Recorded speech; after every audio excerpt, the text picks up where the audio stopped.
everybody. Today I'm speaking with Christopher Highlander. Christopher is a musician and composer from Sweden, based out of Sweden.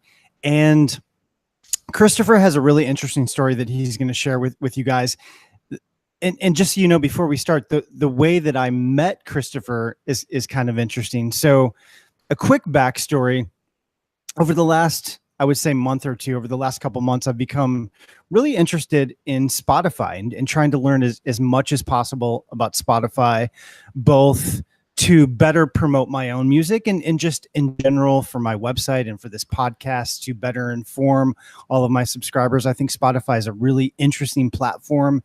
And more, I've been coming across really great examples of artists that are doing significant things on Spotify that are generating millions and millions of streams. I've connected with someone recently in LA who is up to about 16 million streams.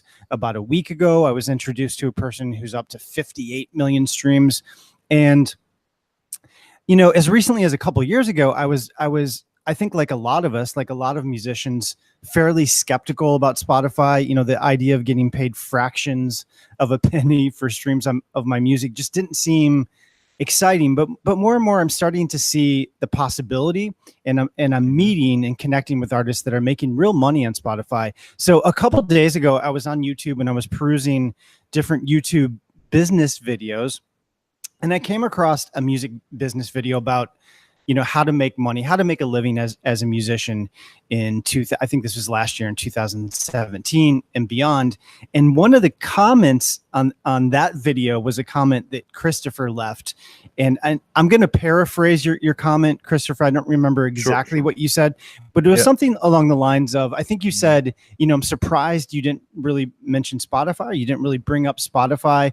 And you said something to the effect of, you know, you're making a full-time living from your music on Spotify, and you've been doing it for, I think, several years now. And so it was a really interesting comment, and I reached out to you and invited you to be a guest on my podcast to educate all of us more about Spotify. So I'm interested, Christopher, why don't we start with your story? Tell us about your music and how long you've been on Spotify, how many streams. I think you said to date you've generated 20 million streams. So I'm really curious to hear your story and how you've generated all these streams on Spotify. Yeah, thanks for having me. And so I'm 26 years old now, and I've been writing music for about 10 years. So when I was like 15, 16, long ago, I discovered that I had this passion for just writing music, and I wanted to learn piano, and I was just grinding it out, practicing hours every day. And since I'm Swedish, Spotify is Swedish. Spotify came out also 10 years ago, but it hasn't really gotten popular until the last few years. So I was kind of lucky that I used Spotify for probably since 2009. Because I'm Swedish, most of the people know about Spotify since it started here. I just started using Spotify, and then as I got into making music, I realized, wait, I can get my music on Spotify without having a label. Because nobody heard my music yet, right? I was writing songs for about 2-3 years, just learning how to compose. Actually, that was my first real passion in life, I think. And I asked a friend, I think, how did you get your music on Spotify? And he said he used CD Baby. You know, it's a company based in America. Right. And I checked this out. I was like, wait, I can actually pay about $50 or something, and I can get a whole album out of Spotify. I don't have to have a label or anything. So I did that with my first album, and I did the same with my second album. And by the time I was making my third album, this was when I was in university in 2013, so 5 years ago. And when I put my third album out, I still have nobody listening to me. On YouTube, things started to pick up. People started to discover me on YouTube, and I started to get into this new genre called chillstep. It's basically dubstep music, but that's actually really melodic and really beautiful and really calm. Like, it's really chill, right? It's like this new age kind of music, but dubstep in a calm way. And I was lucky that I was one of the first people, I think, in the world that started to really get into that. A lot of people were trying it, but nobody was actually making album after album, and I was doing that. And I was lucky that by my third album on Spotify, and keep in mind that when I put music on Spotify, I didn't expect anyone to hear it. It was mostly just like a fun thing I could tell to my family. Like I actually have music on Spotify, so it's easy to show my family and friends that it's like a cool thing, right? But by my third album, someone that had this big playlist on Spotify, I think he had the biggest playlist in the world that wasn't owned by Spotify themselves. And he decided to put almost a whole album of me in that playlist. And since the day he put my album there, he started to just spread. So it's kind of sad to say that that was a big like a streak of luck, and yeah. Okay. Yeah. No, that's great. I mean, I'm definitely following what happened here. So you to sort of recap, you got into Spotify, you said in 2009. Yeah, but I had music there first in 2012, I think. Okay. And then you put out, you said several albums. I think you said 3 albums. You started creating this genre of music called chill step, which that's really interesting that you were one of the sort of pioneers in that genre. And then one of your albums, or most of one of your albums, got picked up by this major playlist.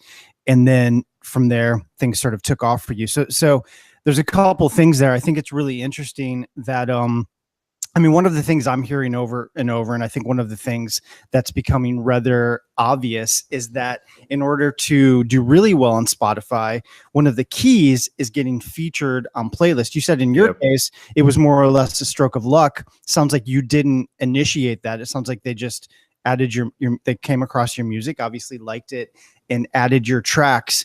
But I'm wondering, Christopher, knowing what you know now, would there be any way to sort of orchestrate the sort of success you've had and strategize? Are there things you're doing to further your success on Spotify, or are things sort of running on default at this point? So since I've made 9 albums now since 2011, I make about 1 big album per year. Okay. And I'm always thinking about this. How can I replicate my biggest success, right? And sometimes I feel like I make a lot of good songs, but nobody really hears them, right? And then I make one song, and then whoa, it just takes off, and it's really weird. And I feel like if you're consistent, eventually people will hear your music. I'm honestly finding problems sometimes to promote my own music, because I feel like it's kind of you have to understand that music, especially music business, it's not really fair at all. It is based on being very consistent and then on having a bit of luck. I don't think you can make it without luck. It's really hard. And that's kind of negative to say, but I think that's true for now. I have a lot of lot of childhood friends that makes amazing music, and they kind of ask me like, how do I get this like on a playlist on Spotify? I'm like, I actually don't know exactly. You just have to make a lot of music, and you have to keep submitting it to various people. There's a lot of people that they sell spots. Like you pay like $200 and you get to have your song for 1 month in a playlist. I've never done that. A lot of people do that. I think that's kind of like a scam in a way, because Spotify themselves, they don't approve of that.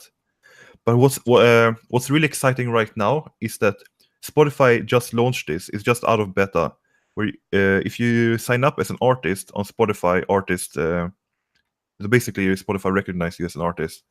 Then if you release a new song and you put a release date in a few weeks from now, during those weeks you can send your music, or like you can select a few songs and you can submit them to official Spotify people who works there, and the playlist people, right? Yeah, I've heard about this. So I was invited to try out the beta for that a few months ago during the summer, and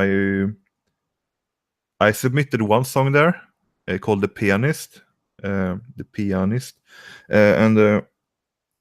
I don't think they added my song to any playlist, but still, that song is still doing really well. For just 1 month, it's gotten around 30,000 views, Nice. which is really great for just 1 month for me at least. But I think if you have songs where you sing, especially, you will have a lot bigger success, especially with reaching these official playlists. But I think that's something. What I'm telling my friends right now is that you have to sign up as a Spotify artist. It's really important, and then you have to use that website to submit your songs to the official people working at Spotify.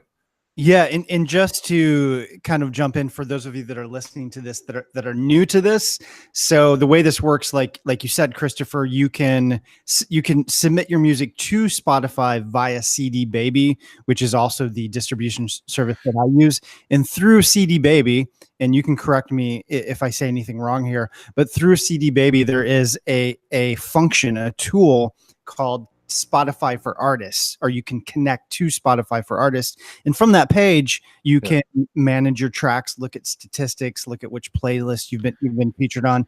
And there's a function within that page to submit your music directly to Spotify, like you said, official Spotify playlist. One of the things though that I just realized, and like I said, I'm pretty new to Spotify. I'm really just recently getting into this.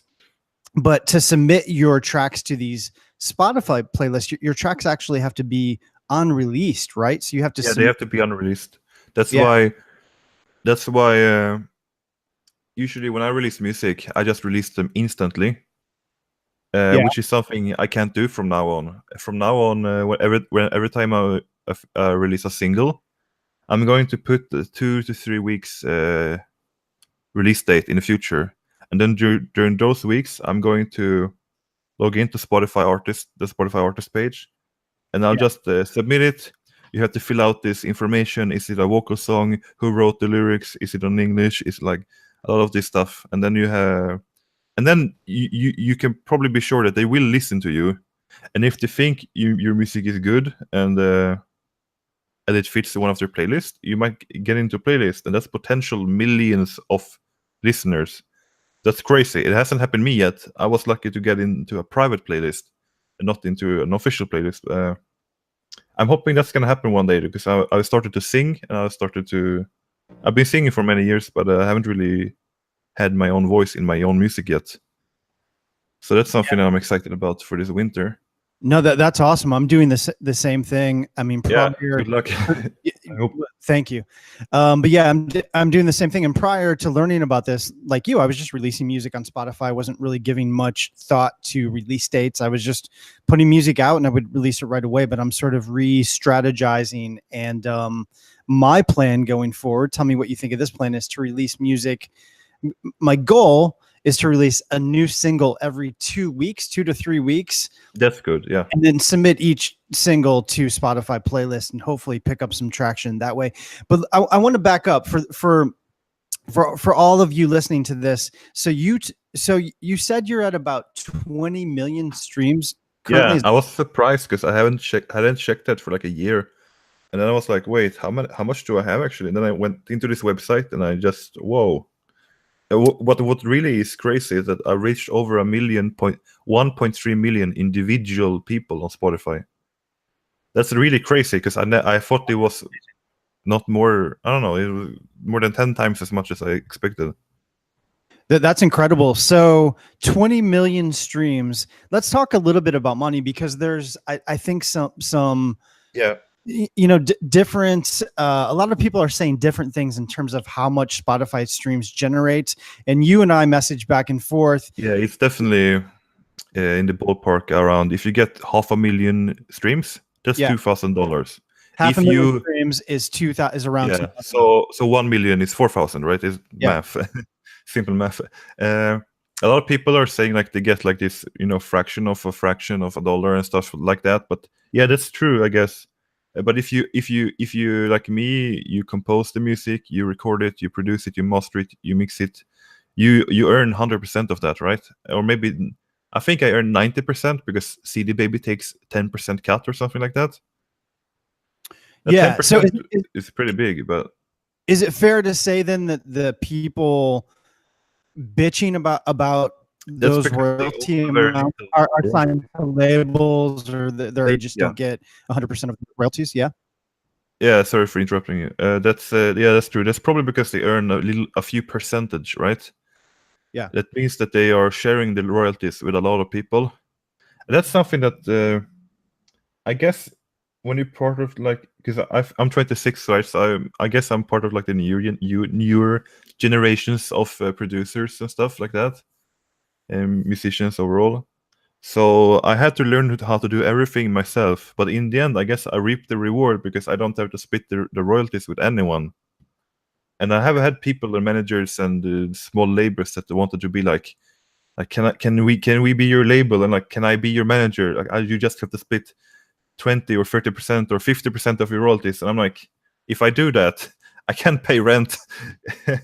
It would have to be like kind of like a major label if I wanted to actually go into that. Yeah. No, listen, that's amazing. So what I want to find out, Christopher, so you're at 20 million streams, and you said when were you on this major playlist? What year did you say that was when you got this major bump in your Spotify traffic? It was honestly thanks to YouTube. I think I started to take YouTube very seriously by end of 2012. And back then, remember, back in 2012 and 2013, both YouTube and Facebook was extremely good for promoting your music. They are not today. Not today. They're very, very bad today. But back then, if you on YouTube, for example, you could send messages to people really easily. So I was just sending private messages to people who I knew liked my music because they were already commenting on my. The guy who inspired me to get into this genre is called Blackmill. He's from Scotland, about my age. And he made 2 albums, and he could basically retire. Or I think he retired for the past 6 years now. Wow. And he's my age, and that's crazy, right?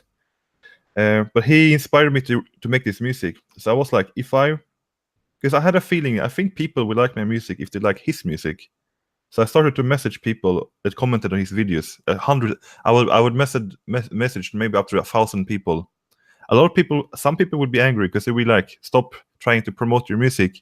1,000 people per what time per day? I think week? No, over like a few weeks or something like that. Okay. Wow. Okay. Cool. I would send, but my message would be very friendly. But I would be like, it would be like a friendly invitation to check out my music, but not like this typical spam, right? I would make it kind of personal.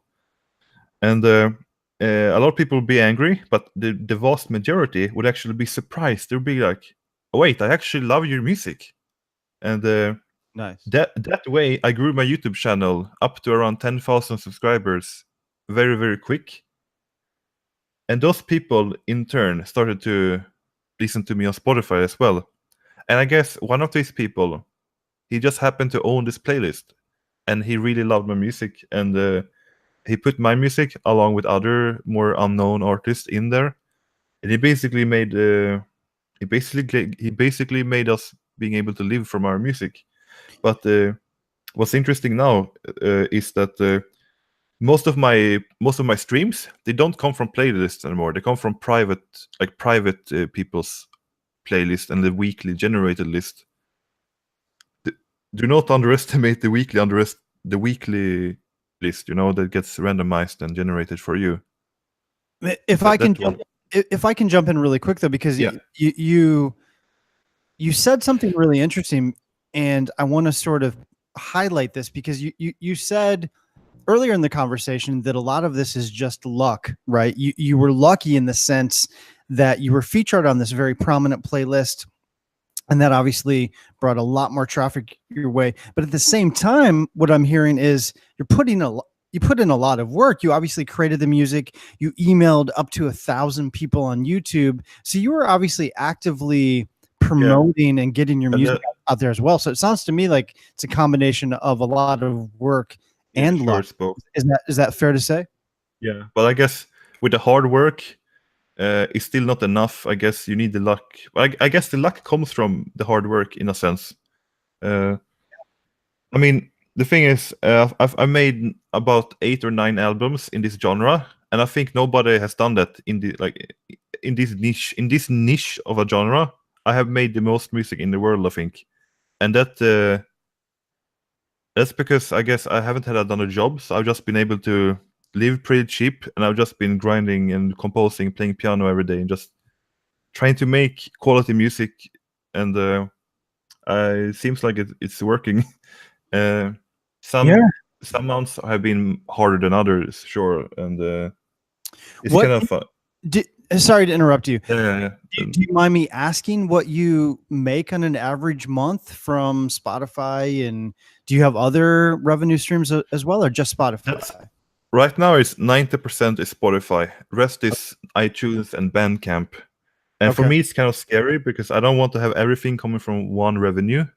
So I'm trying to get into I want to get into making sample packs, Yeah. like getting into that business, because I think that's something that I could do. I think I could do that pretty well. I just have to make a really good sample pack this winter. And also, like you said, licensing for some of my songs. I think that's something that I could do. That's a business I don't have no idea how to get into.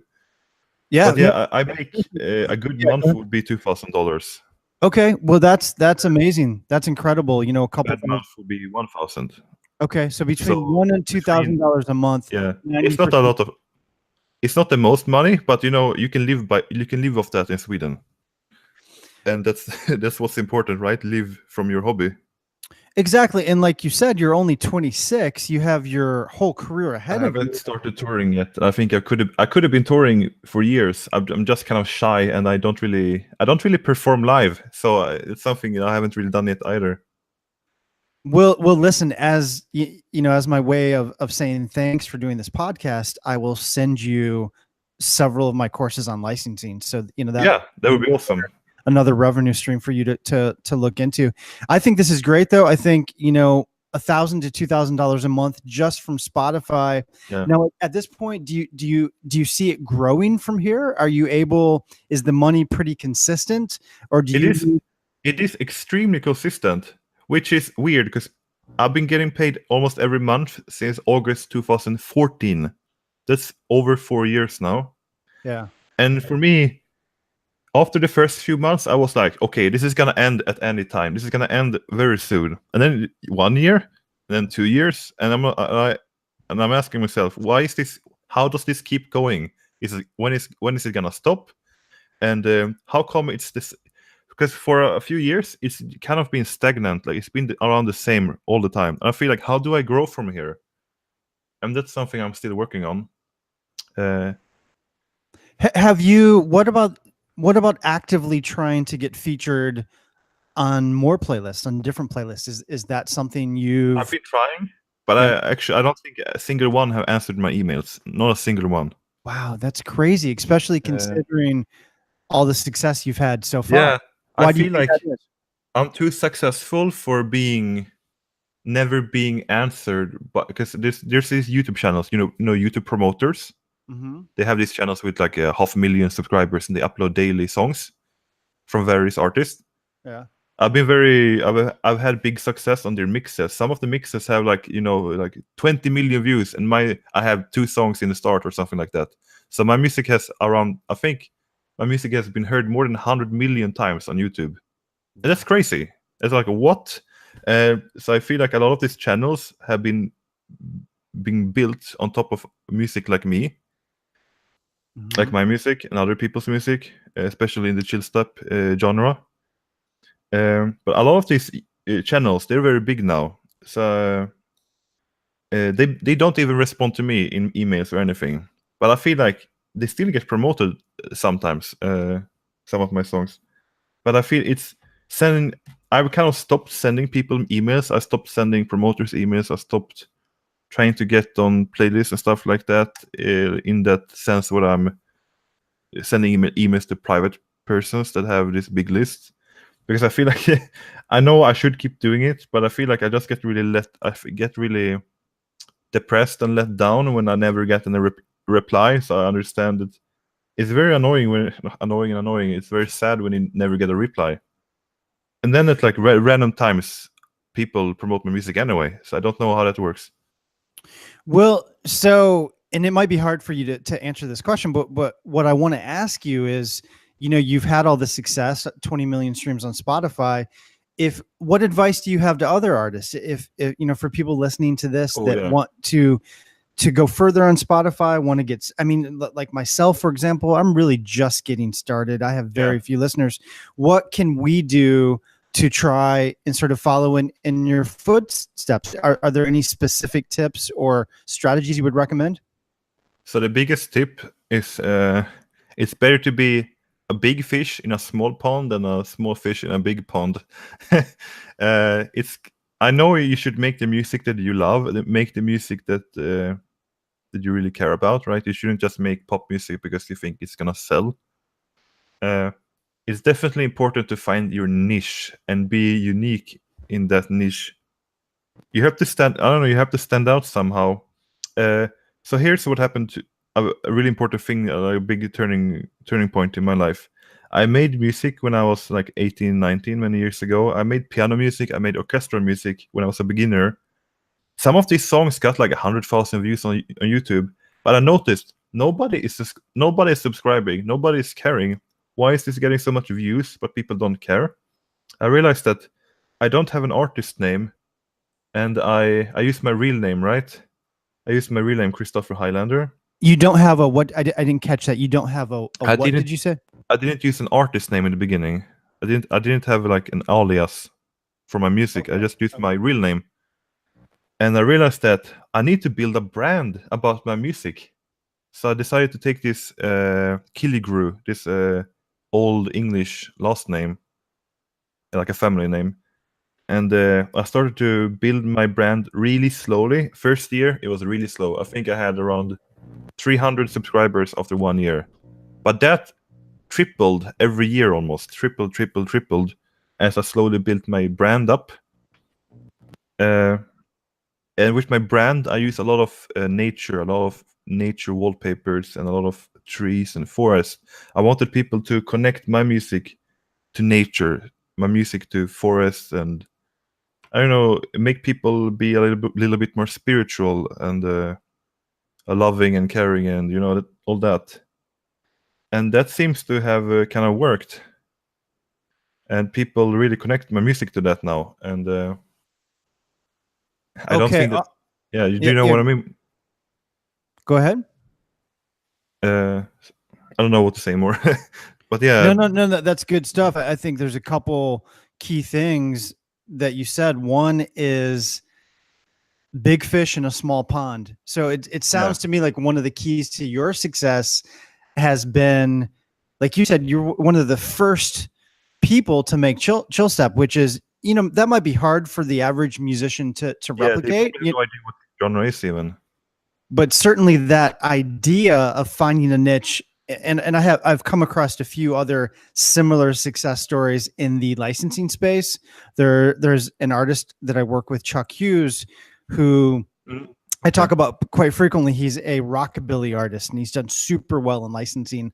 And I think one of the keys to his success is, rockabilly is bigger than chill step, but it's still a relatively small genre in the context of licensing. So it sounds to me, find your niche, and then branding. Like you said, you came up with an alias, and you created all this imagery and really interesting branding. How did that evolve over the years? When did you decide to go the sort of nature spiritual route? Was that always something you had envisioned, or was that something you kind of discovered along the way? Since I live in Sweden, there's just forests everywhere, and I get really inspired by nature when I'm out walking, or if I'm in the mountains hiking. I guess I just wanted to share my love for nature in my music to people. And it just evolved naturally that I wanted people to visualize my music in that way with nature. And I think, yeah, definitely, a lot of my listeners are American, and a lot of them are very spiritual, and I don't know. That seems to have been the key. But definitely, the best tips is find your niche and work on branding. Right. I had this in 2014, in January 2014. This was before I earned anything at all. I had a Skype lesson with this artist called Varian. He's a very prominent and famous producer.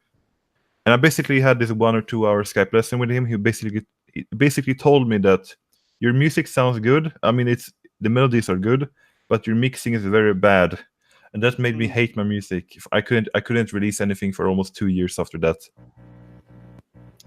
Wow. But he told me how important branding is, and he told me I actually was doing a really good job for not really knowing what I was doing. That was good to hear from like a really famous artist. Yeah, no, that's awesome. I mean, this is really good stuff, Christopher. What I'm hearing, sort of my key takeaways from this conversation, I'm learning just like everybody else. But what it sounds to me, in your case, it was a combination of a lot of hard work. You know, like you said, you were emailing thousands of people on YouTube. Time and consistency. You built this up over time. You had sort of your quote unquote lucky big break on Spotify, getting featured on this playlist, and then your branding. So I think those are really important takeaways, important lessons for all of us out there making independent music. It looks like we've gone, think, about 45 minutes here. I'm kind of losing track of time. So I'm going to let you go. Thank you so much for doing this, though. And for those of you listening, this is the first and what I hope and what I plan to be a series of podcasts and videos about Spotify. I'm really interested in learning more.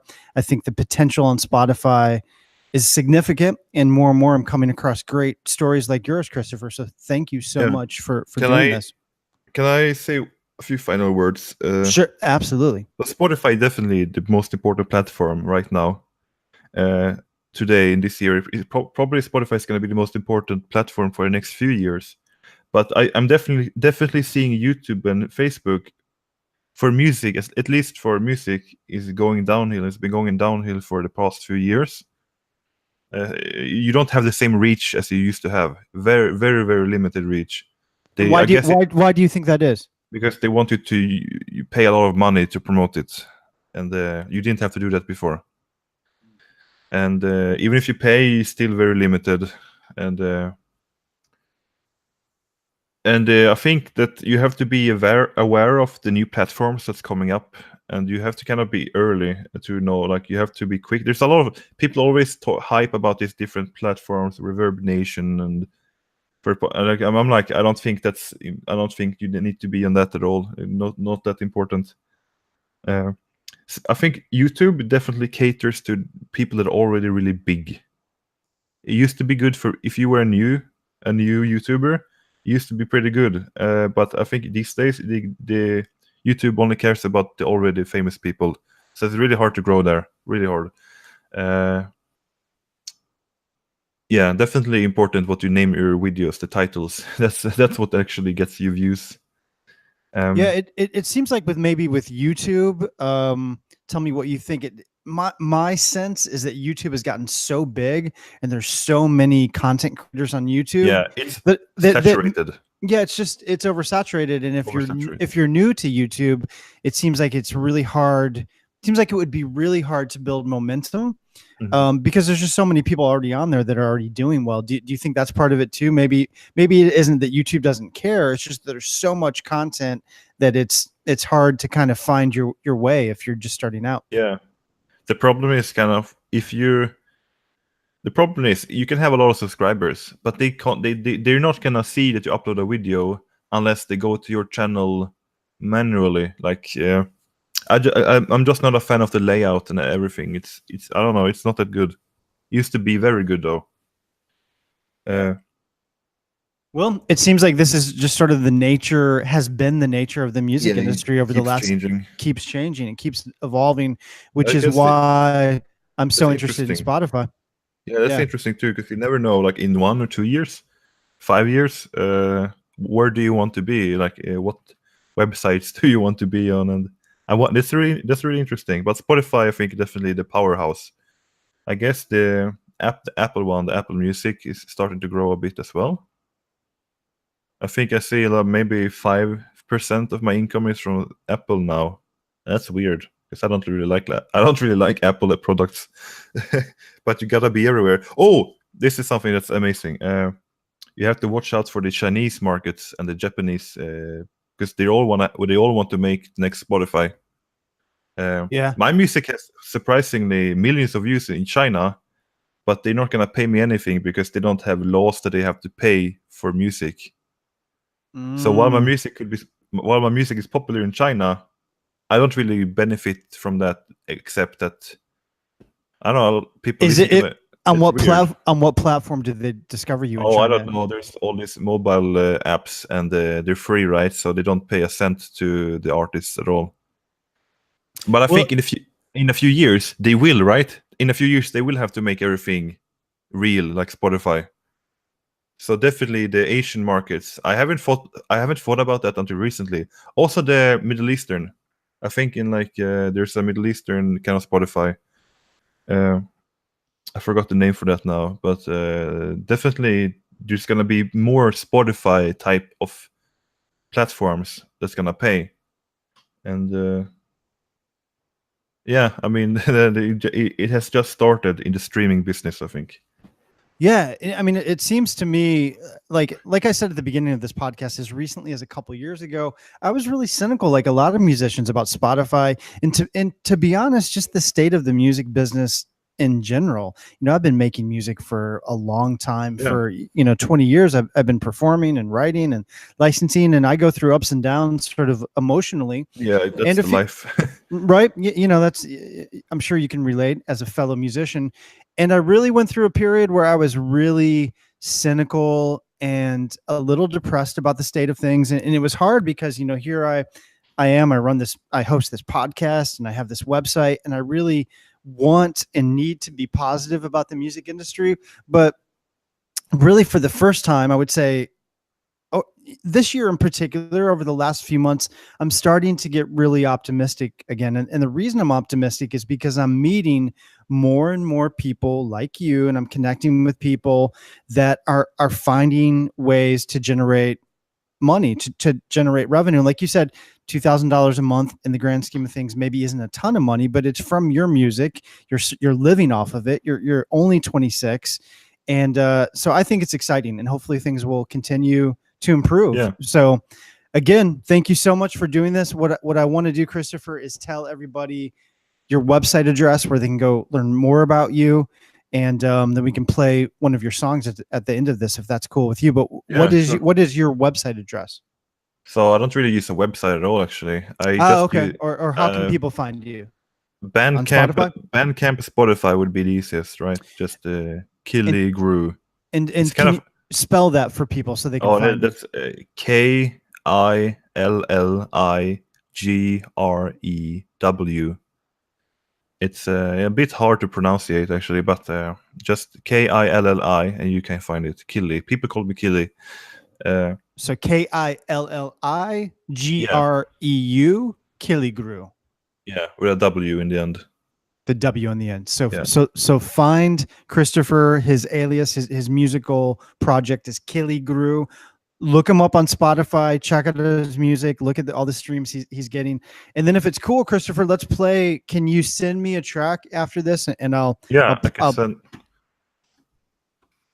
Cool. I think I have the song for it. Do you know which track you'll send me? What it's called? Yeah, I'm gonna send My Dying Star. What is it called? My Dying Star. My Dying Star. It's Awesome. pretty So dramatic. this is Christopher Highlander. His music, his project is called Killigrew, and this is My Dying Star. Christopher, thank you so much for doing this. Thanks, Aaron, for having me. Thanks for the chat. Yeah, it was a pleasure. Thanks for doing this. And don't hang up. I will stop the broadcast. Mm-hmm. So just hang on 1 second. I just want to wrap this up with you, but I'm going to go ahead and stop the recording. And